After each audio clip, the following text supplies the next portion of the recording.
Hi ladies, welcome back to Bernina Club. Today I'm going to be showing you how to do some wonderful little pocket ideas. One little pocket idea which is actually in your latest Bernina inspirational book. And if you've got your book in front of you, it is on page 16 and 17. So when you open up here, you've got step-by-step instructions, which are not too bad, but so much easier if you're getting shown it as well. The one I'm going to do today is the flat pocket, and it's brilliant. And then the other thing I'm going to be showing you on the first half is I decided for Mother's Day to make my mother this wonderful cape. And the reason being, she's always going out and about, and especially on the cold winter nights. And actually today has turned very wintry, so it would be a lovely one to wear today. And I've made this out of pure wool fabric. So this is my cape over here, so you can see. And I've put a little closure here. I'm actually going to put two more little closures here. And I'll put it on. This is a little bit big for me, but it just shows you the idea. And I've actually fully lined the cape. So it's not a pattern that is lined, but I just got the same amount of fabric as lining, and I've fully lined the cape. And I'm going to show you how to do the lining with these slit openings today, which is really simple. So what I've done, if you have a look on the back of here, is I have done some wonderful stitching on our Bernina 7 series and 8 series as a top stitch. And what happens is your arms just go through your cape, so that's why I'm going to put two more here, and you've got a nice cape to put over you when you're going out and about in the cold. So I think they're fabulous. Doesn't really go with my skirt, but I think my mum will love this, and so this is what I've made it for Mother's Day. So I'm going to show you how to do that little opening. So the pattern is a quick sew pattern, and the number's 6, 3, 2, 4. So if you're interested in it, that is the cape, and nice and warm and very in for this winter. So there we go. So I'll show you how to do that. Now I've made that out of pure wool fabric. So this one is a lovely grey wool fabric that we sell, and this is the black that we sell. We also have it in a beautiful bright red, but yeah, it's very nice. Now I've had this hanging for 2 days, and I hope you can see this on the video here where the lining has come down, because you sew this first and go up. I need to just bring that little bit of lining up and pull that tight and just sew through my shoulder seams, so that when the lining's hanging, it's hanging nice and evenly. So I'll just show you, if I can turn that around and just show you there. See how that's not sitting perfectly flat? So I just need to pull my lining up on the inside. I'll show you. Pull the lining up on the inside so that the shoulder seams are meeting, and then I'm going to stitch through my shoulder seams so that then this sits nice and flat here, and I'll do the same to this side here. Just pull this up so it's sitting nice and flat. Get a pin before I pull it up. Pull it up so it's sitting nice and flat, and go through my shoulder seam. So that's something that I need to do just on those two shoulder seams, so that then when it's stitched it will sit nice and flat there. Okay, so that's just something I'll do. I'll actually sit it on Mum and sit it on his shoulder seam, and then I'll just top stitch through the shoulder seam just to hold it flat. So I'm going to show you how to make this, because I think it's really good, and you could apply this to a bag. You can put a zip in it, or you could just simply make one of these lovely capes.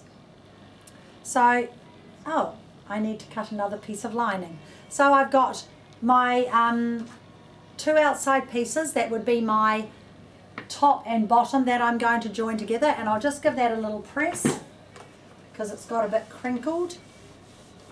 I give it a nice little press, and what I'm going to do is I'm going to be sewing a 1.5 seam, because when you're going to top stitch you need to have a nice wide seam, so you've got a lot of body in your fabric. So I'm going to turn this around, and I'm just going to mark a 1.5 seam all the way down. Just going to use my charcoal liner. It's going to be on the inside of my garment. So a 1.5 seam there. And what I'm going to do is I'm going to mark my opening for my pocket. So I'll just mark it there and there. It really doesn't matter because it's only a sample. And that's what I'm going to do on the other side as well. So I need to make sure I line up both pieces exactly the same. Oops, I need to cut it this way. Draw it this way first. That end's not straight. So I'll do this one, 1.5 and 1.5, so just use your ruler. And then I'm just going to turn this around to face the other one to make sure that I put my marking in exactly the same place. Can't do it one-handed. Get your ruler out and do it properly, Robin. So there we go. So mark it. One there. And one there. So you can see now I've got my two pieces of opening and they're marked perfectly. Right. Now I need a lining fabric, and I thought I had two here and I have one. So I will find something else for a piece of lining. Don't know what happened quite there, but anyway, we'll find another piece. Or not. All my scraps. We can cut one. Cut one off a sample I've already done for you. So you need two pieces of lining. Righty-ho, so I'll just straighten that edge off because I just quickly cut that. So it's nice and even.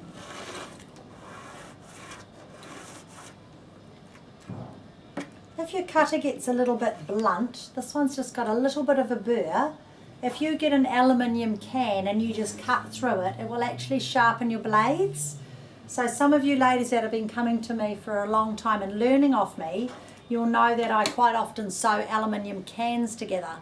So if you know anyone that drinks those horrible fizzy drinks and things, ask them to give you your cans, and maybe I could show you again what I do with them for you new ladies, because it's quite a lot of fun.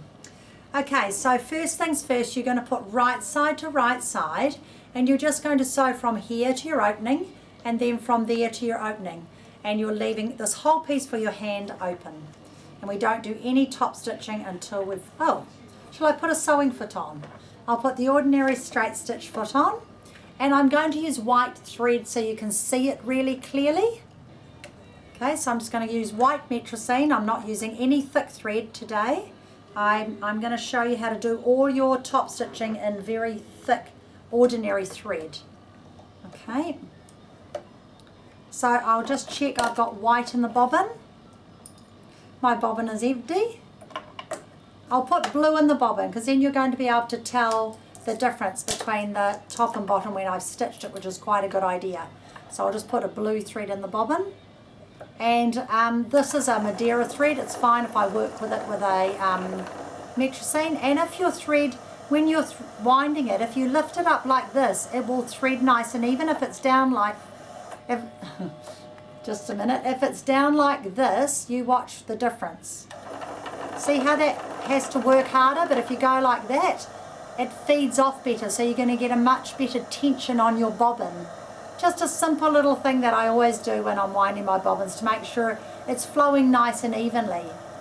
And all honesty, I think I get more thread on my bobbin because I've lifted that up and it's winding better and it's not struggling. I just think it works anyway. So that's what I do. So I'm just going to put that in my bobbin, then you'll be able to see exactly where I've stitched because I've got two different colours. Okay, so you know on these new machines you don't need to bring your bobbin thread up to start sewing, but if you put your thread in the thread cutter, it stops it from pulling up when you start sewing, so I always like to do that. So right side to right side, and we're just sewing that opening piece. So you're doing a 5/8 seam. Actually, I've made that a bit wider, so I'm just going to have to go with that seam. So I've gone 1 past 1.5, so that must be 2 centimetre. I actually ruled it wrong, so I'll do that size seam. Just backstitch it, because this would be, if you come across here, pretend I'm sewing this seam across here right now. So I'm backstitching at the beginning, I'm backstitching at my opening, I'm backstitching at my opening and backstitching at the end. So you're making sure it's all well secured. So come up to your mark and then backstitch and then lift it across, don't cut it, just lift it across, come to your second mark and back stitch. Now, once you've done that, you need to make sure that you do the lining in exactly the same way you've done that. Oh, that shows up quite well for you actually. So you can see I've got my stitching on this side, my stitching on this side, and just my ruled line in the middle, all right? And I'm going to mark where the opening is for my lining. So I'm just going to lay that down. It's quite hard to pick up, that's the wrong side. Put that right side to right side, and I'm just going to mark exactly the same opening so that it all works. So get my charcoal liner, there's my mark, and then line the other one up so I've got the perfect finish. Now because I'm working with lining, I actually will put a pin at that mark, because lining likes to move because it's very, very slippery. I really like these patterned linings though. I think they look very, very smart. So I'm going to do the same seaming that I've just done on this one. And then I'm going to press both my seams open. Move the pin. I can go right up to my mark. Lift it up. You can pull it out and cut it, but I always just jump across because I think it saves time. Start at my mark again. 1.5, 2 centimetres. Yeah. So I did that slightly wider than I should have. Come down. Now this is how easy it is. You're not going to believe it. It's crazy easy. What do I do with my scissors?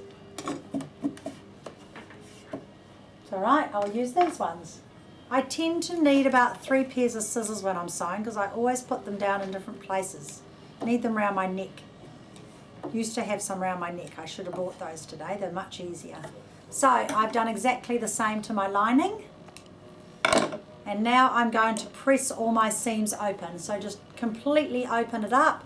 Press your seams flat and you're going to press it all the way down, and the same on this one. Just going to open it up, open out my seams, and I'm going to press it evenly all the way down. Okay? Now I want my iron on a warm, hot setting, so I want it on a wool setting for this, but I need to turn it down for this one or else I'm going to melt my lining. So be a bit aware of that. So, oh, there they are. They're on my lap, my scissors. So I'm going to just lay this down, and I've got it on a wool setting, and I'm just going to press it all the way down, and it will just fold perfectly as a 1.5. If you're doing a very long slit, what you want to do is you want to have your little ruler and put it on your 1.5. I'm actually doing 2 centimetres open, and make sure that it's nice and even all the way down. But this is a small piece, I don't need to worry. So there we go, I've pressed that, and then I like to turn it from the right side and give it a good press. And then I'm going to turn it down so that it doesn't melt my lining.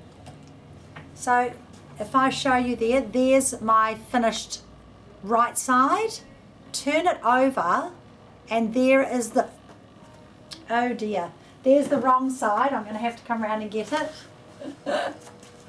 It's very slippery. So there's the wrong side. Now what I'm going to be doing is putting my lining onto there, lifting it up, and then stitching on that line that I can just see. You probably can't see that there, but I'm going to be stitching on that line my lining, okay? So I'll just press my lining now that the iron's cooled down. It's very, very clever, this. Very clever, very easy.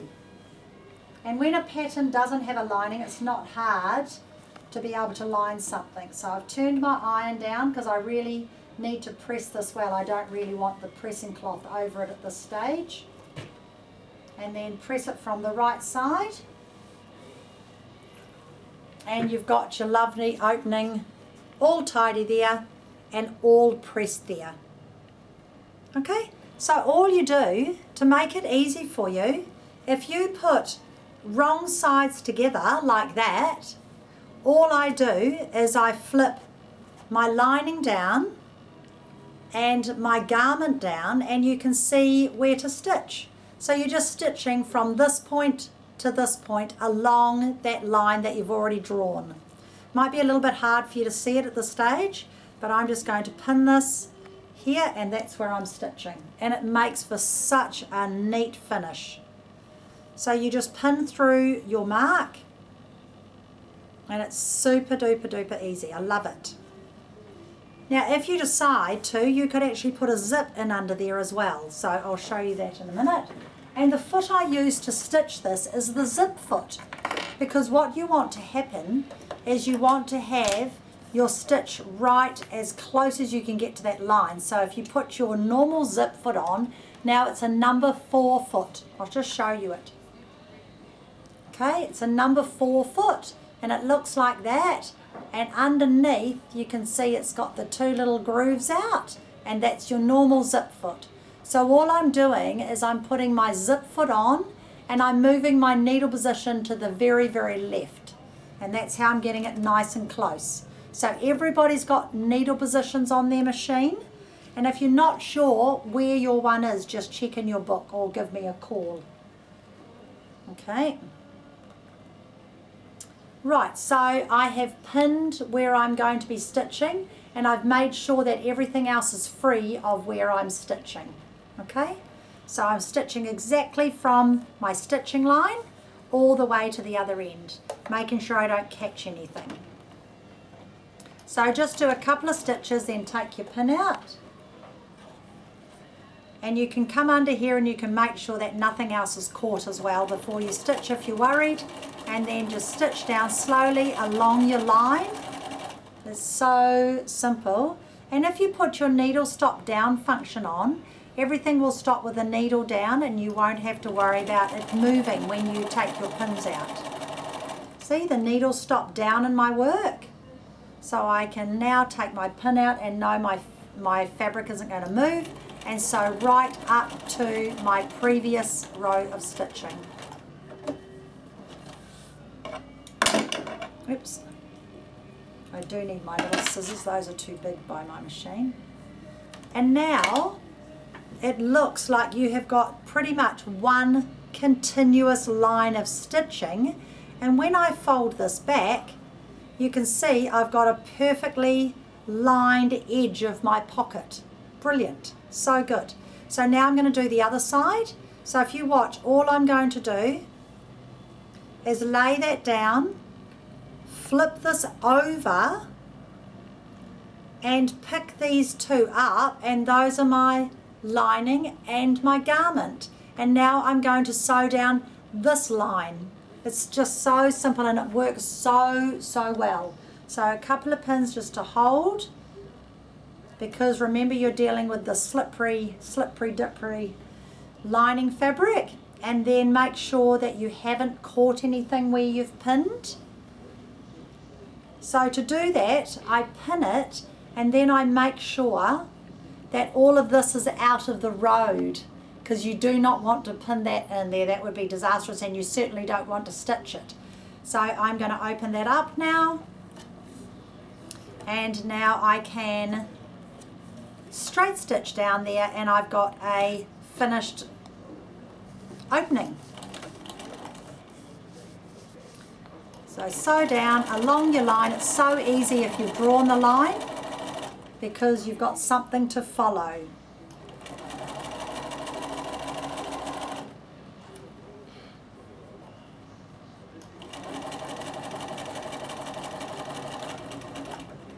Now what I'm going to do is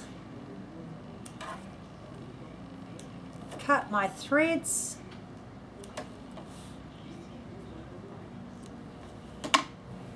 open out my work so you can see what you've done there, and you've got your lining underneath, you've got your garment on top, and then you're going to give it a really good press, and we're going to top stitch it.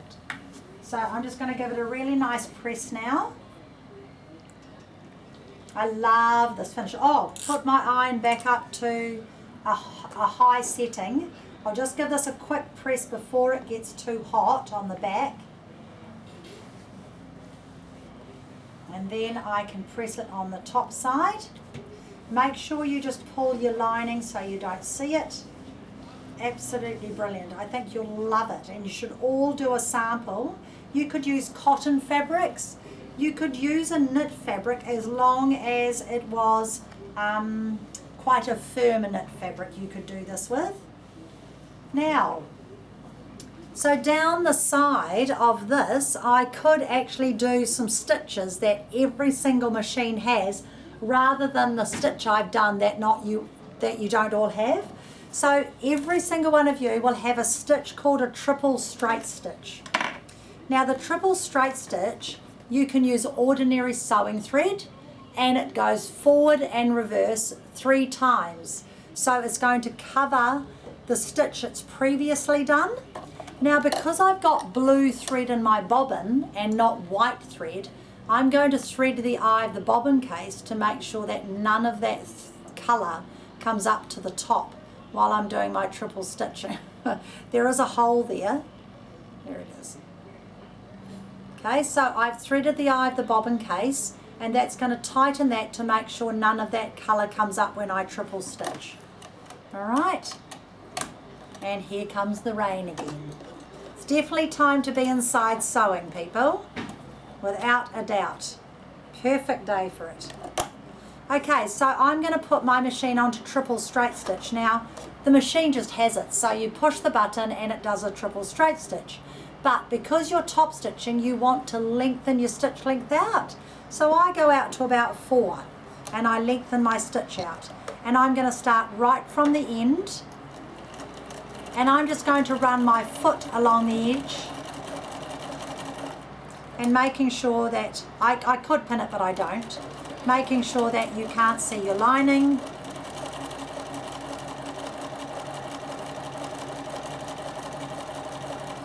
And when you see it, you can see how perfect it is. It's amazing. Love it, love, love, love it. So smart. So round the jacket, all the top stitching I have done is triple straight stitch. So if you see here, I've done a fancy stitch, but all the rest of it is all triple straight stitched. And it just looks like you've stitched it, but it's very, very thick. I did not use thick thread, I just did the triple stitch. And this is a single thread as well, but it's a heavy, heavy stitch on the large machine. So you might think that's a heavy thread, but it's exactly what I'm showing you here. But with the white, it's showing up beautiful for you to see. Now, some of you may not know, you can also do triple zigzag. So I'm going to show you that on the other side. So that's triple straight stitch. And then I'm simply going to turn it around. And the only difference I do is I put a zigzag width on. So I'm going to go out to about 3.5, and I'm going to take my stitch length down to about 3, and I'm going to do triple zigzag. Very, very, very effective. Oh, you do have to remember on these machines, and I did this already today, that if you don't leave your thread in the side here where it holds it, it can come unthreaded, because my machine doesn't do this, and so I do forget. So it's a good reminder for you ladies. So when you've threaded your machine and you're ready to sew, put your thread through your foot and then put it in the thread holder. So it's going to cut the thread and it will never let it undo. So please, please, please do that, or else you'll have what I just happened and you have to re-thread. So you'll probably all relate to that very well. So now I'm going to do triple zigzag. Just go nice and slow, and it gives you a beautiful, beautiful finish. Don't you love the way I say nice and slow and then I can't help myself? You do need to go slow because it's a triple stitch. Just one thing to remind you, do not use your walking foot. Always just use your ordinary foot, because you're doing a forward and backward feeding motion. You cannot triple stitch with it, okay, with a walking foot, just an ordinary foot. And that's how smart it can look. just by doing your ordinary stitches but triple stitches. Isn't that amazing? So you can have that at any width and any length. And I'd just like you to show how clever the Bernina is. When you have a look on the back, see my zigzag stitch there? Because I have threaded the eye of my bobbin case, look how amazing. It's pulled that bobbin thread in, and there's no way of that ever coming up to the top. So that's quite amazing that Bernina have got the ability for you to tighten that bobbin thread and you don't ever have any problem with that thread coming up, and it gives you your perfect finish on top. And that is just one reel of thread, but it's stitched over 3 times, so it's very, very, very effective. Now I'll just show you, if you wanted to, and I've put my sample away, which was silly, if you wanted to, you could put a zip underneath. I'm going to have to find it now. My zip underneath, and why did I put it away in my basket? No, oh bother. I'm going to have to find it at half time. No, here it is, I found it. So if you wanted to, you could lay a zip in under there, and to stitch it, before you've top stitched, you just flip this up,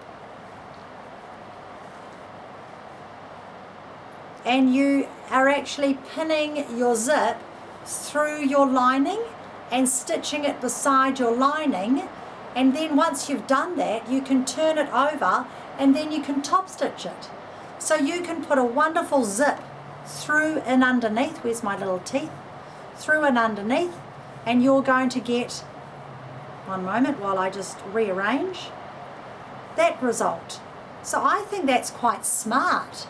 So you could make a really cool jacket, and this could go in the side here, and you could have a pocket going that way. Very, very easy way of doing a pocket. So whether you want a zip or you just want your opening, you can get a very effective finish. All right, so I just thought that was a really nice thing to show you, because these aren't made with linings, these capes, but I think they should be, and I think that's a nice way of doing it. So there you go, girls, there's something for you to have a go with and try on your Berninas, and don't forget to try out your triple straight stitch and triple zigzag. And we're going to have a little break now, and then you can come back, grab a cup of tea, and then you can come back and I'll show you the other pocket I'm going to show you.